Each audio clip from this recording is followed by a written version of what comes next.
Then we must stick to the Frenchman's side till he is home again, I said. If they thought they could get the information in Paris, they would try it there. It means that they have some deep scheme on foot in London which they reckon is going to win out. Royer dines with my chief, and then comes to my house where...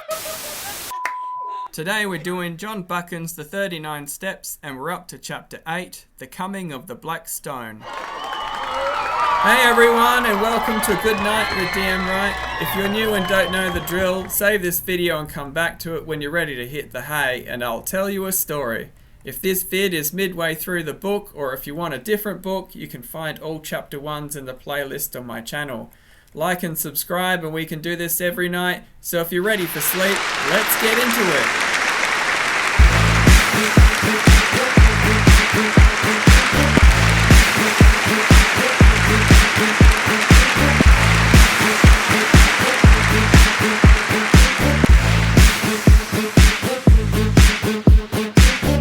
Goodnight with D.M. Wright is filmed in front of a live studio audience.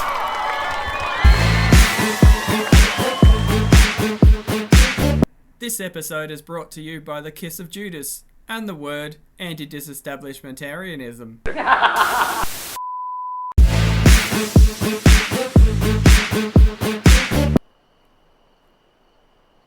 I came down to breakfast next morning after 8 hours of blessed dreamless sleep to find Sir Walter decoding a telegram in the midst of muffins and marmalade. His fresh rosiness of yesterday seemed a thought tarnished. I had a busy hour on the telephone after you went to bed, he said. I got my chief to speak to the First Lord and the Secretary for War, and they are bringing Royer over a day sooner. This wire clinches it. He will be in London at 5. Odd that the code word for sous-chef d'etat Major General should be porker. He directed me to the hot dishes and went on. Not that I think it will do much good. If your friends were clever enough to find out that the first arrangement, they are clever enough to discover the change. I would give my head to know where the leak is. We believed there were only 5 men in England who knew about Royer's visit. And you may be certain there were fewer in France, for they manage these things better there. While I ate, he continued to talk, making me, to my surprise, a present of his full confidence. Can the dispositions not be changed, I asked. They could, he said, but we want to avoid that if possible. They are the result of immense thought, and no alteration would be as good. Besides, on 1 or 2 points change is simply impossible. Still, something could be done, I suppose, if it were absolutely necessary. But you see the difficulty, Hannay. Our enemies are not going to be such fools as to pick Royer's pocket or any childish game like that. They know that would mean a row and put us on our guard. Their aim is to get the details without any one of us knowing, so that Royer will go back to Paris in the belief that the whole business is still deadly secret. If they can't do that, they fail, for, once we suspect, they know the whole thing must be altered. Then we must stick to the Frenchman's side till he is home again, I said. If they thought they could get the information in Paris, they would try it there. It means that they have some deep scheme on foot in London which they reckon is going to win out. Royer dines with my chief, and then comes to my house where 4 people will see him. Whittaker from Admiralty, myself, Sir Arthur Drew, and General Winstanley. The First Lord is ill, and has gone to Sheringham. At my house he will get a certain document from Whittaker, and after that he will be motored to Portsmouth, where a destroyer will take him to Havre. His journey is too important for the ordinary boat train. He will never be left unattended for a moment till he is safe on French soil. The same with Whittaker till he meets Royer. That is the best we can do, and it's hard to see how that there can be any miscarriage. But I don't mind admitting that I'm horribly nervous. This murder of Coralides will play the deuce in the chancelleries of Europe. After breakfast, he asked me if I could drive a car. Well, you'll be my chauffeur today and wear Hudson's rig. You're about his size. You have a hand in this business and we are taking no risks. There are desperate men against us who will not respect the country retreat of an overworked official. When I first came to London, I had bought a car and amused myself with running about the south of England, so I knew something of the geography. I took Sir Walter to town by the Bath Road and made good going. It was a soft, breathless June morning with a promise of sultriness later, but it was delicious enough swinging through the little towns with their freshly watered streets and past the summer gardens of the Thames Valley. I landed Sir Walter at his house in Queen Anne's Gate punctually by 11:30. The butler was coming up by train with the luggage. The first thing he did was to make me round to Scotland Yard. There we saw a prim gentleman with a clean-shaven lawyer's face. "I've brought you the Portland Place murderer," said Walter's introduction. The reply was a wry smile. It would have been a welcome present, Bullivant. This, I presume, is Mr. Richard Hannay, who for some days greatly interested my department. Mr. Hannay will interest it again. He has much to tell you, but not today. For certain grave reasons, his tale must wait for 4 hours. Then I can promise you will be entertained and possibly edified.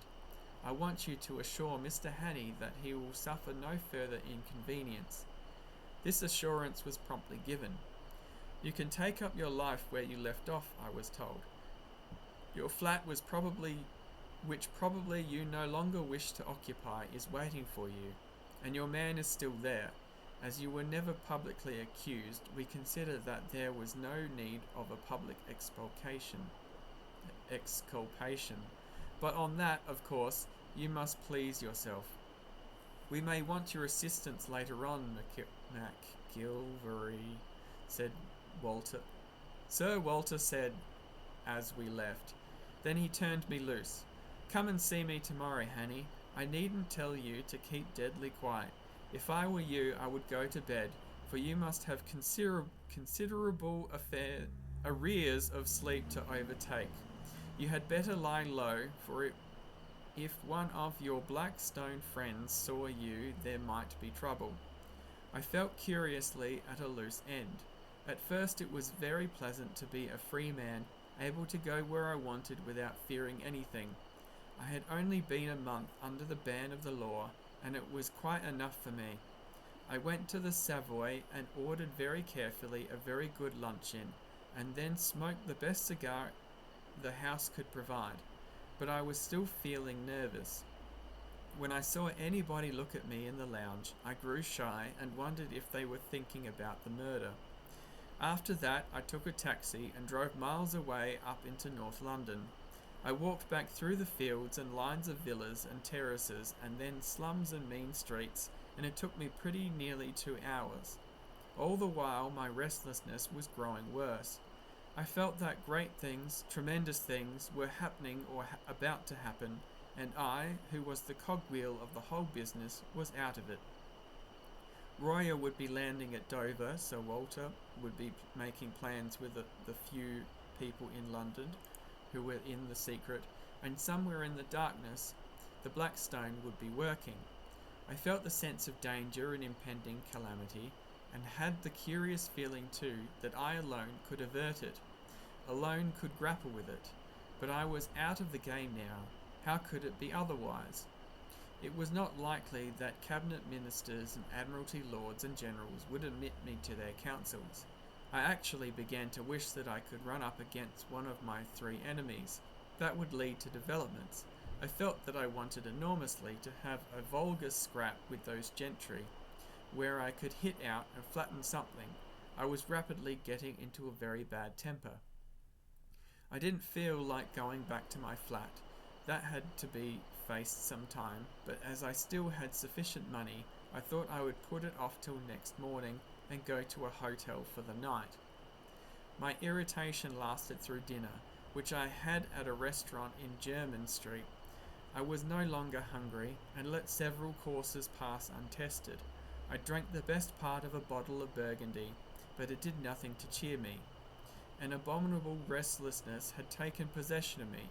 Here was I, a very ordinary fellow, with no particular brains, and yet I was convinced that somehow I needed to help this business through, that without me it would all go to blazes.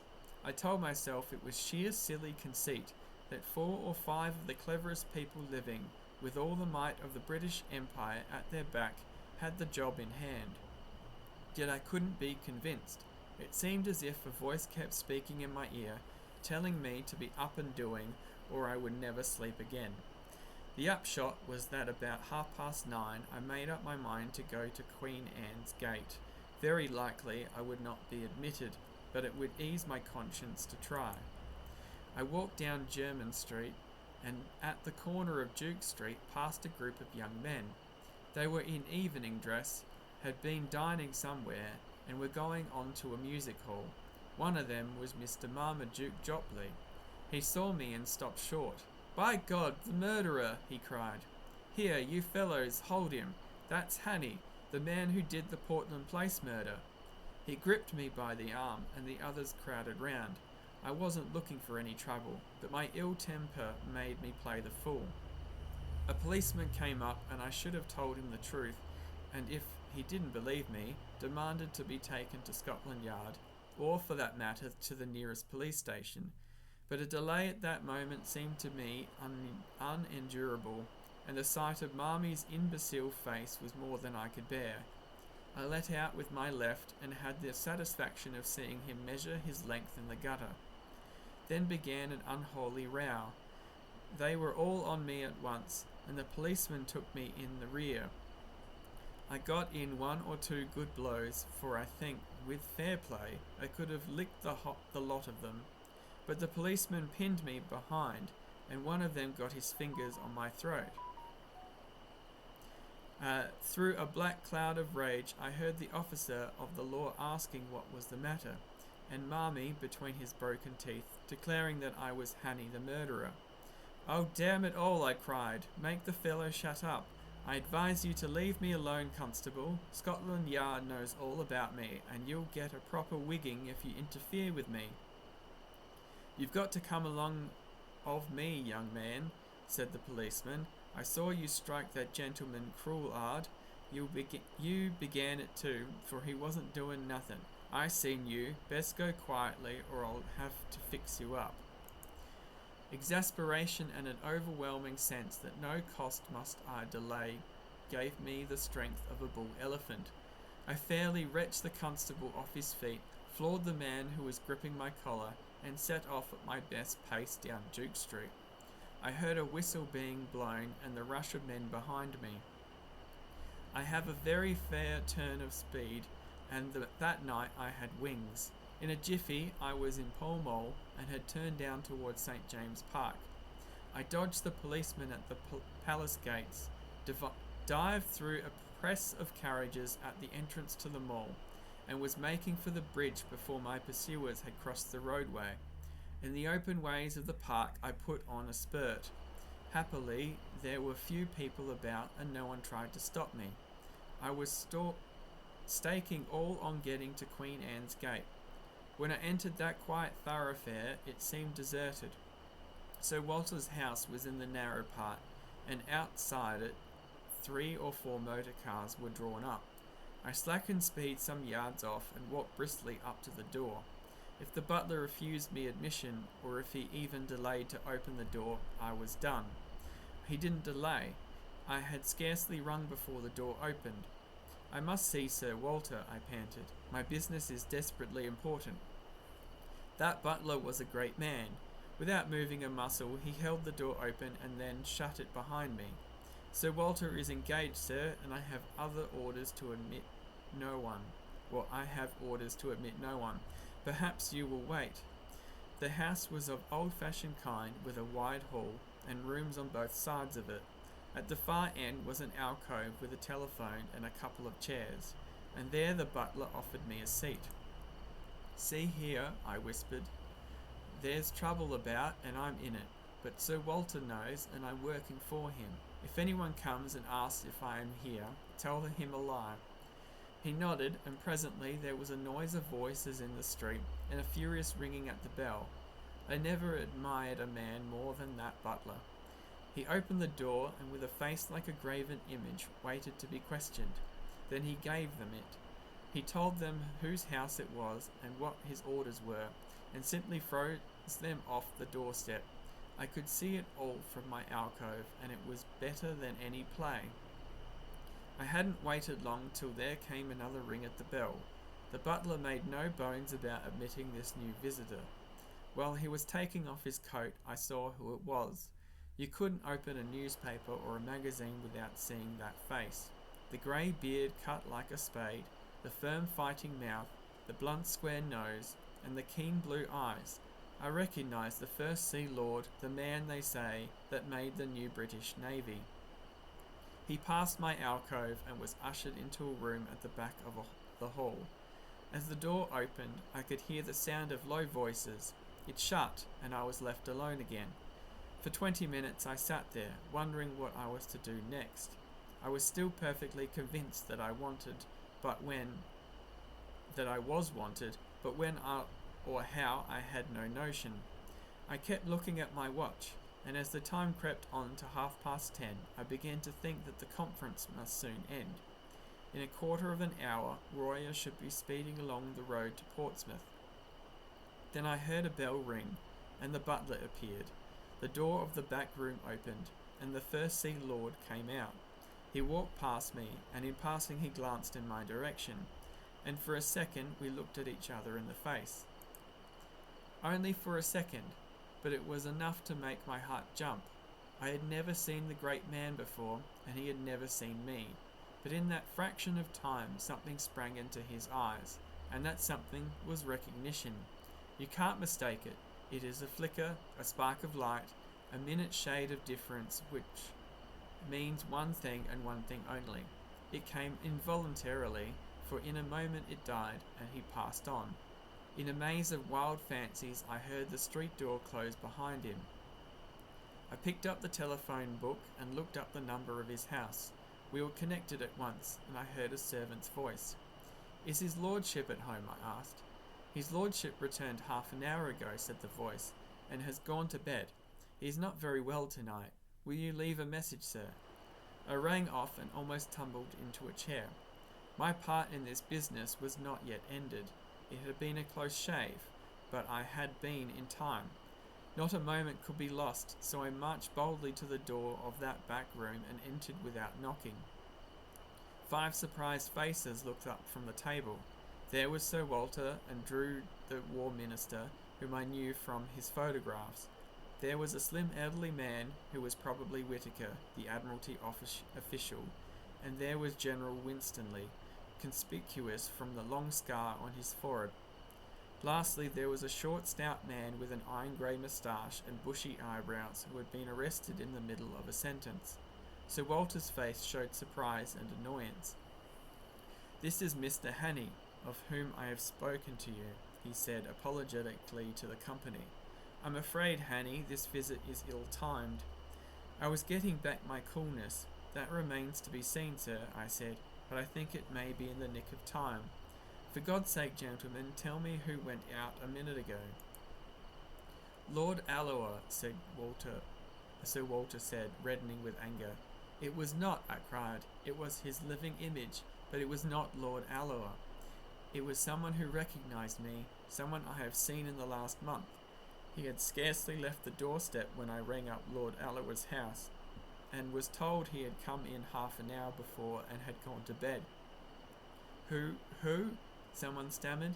"The Black Stone," I cried, and I sat down in the chair so recently vacated and looked round at the 5 badly scared gentlemen.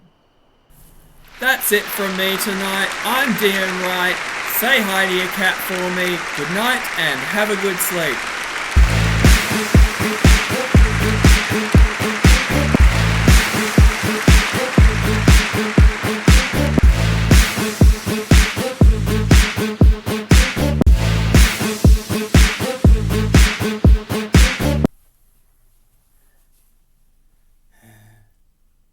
Two.